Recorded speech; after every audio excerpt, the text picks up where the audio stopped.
చేపల కర్రీ ఎలా వండాలో మీకు చూపిస్తాను. ముందుగా స్టవ్ పై భాగం పెట్టుకొని అందులో ఆయిల్ పోసుకోవాలి.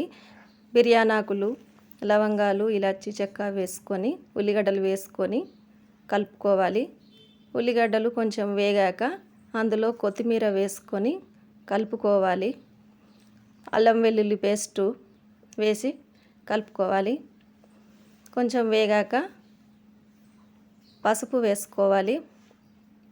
పసుపు వేసుకొని కలుపుకోవాలి. కలుపుకున్న తర్వాత చేప ముక్కలు వేసుకోవాలి. ఒక్కొక్కటిగా విడివిడిగా వేసుకోవాలి. చేప ముక్కలు కొంచెం నూనెలో గోలిన తర్వాత చింతపులుసులో తగినంత కారపొడి, ఉప్పు వేసుకొని కలుపుకోవాలి. ఆ చింతపులుపును చేప ముక్కలపై పోసుకోవాలి. పోసుకొని కొంచెం కలుపుకోవాలి. చేపల పులుసు మరిగిన తర్వాత అందులో జీలకర్ర పొడి, కొంచెం మెంతుల పొడి, ఉల్లిగడ్డ పేస్టు వేసుకొని కలుపుకోవాలి. కలుపుకున్న తర్వాత ధనియాల పొడి వేసుకొని కొంచెం మరిగిన తర్వాత చివర్లో మసాలా వేసుకొని కొత్తిమీర వేసుకుంటే ఫిష్ కర్రీ రెడీ అవుతుంది. ఓకే ఫ్రెండ్స్, ఈ వీడియో నచ్చినట్టయితే లైక్ చేయండి.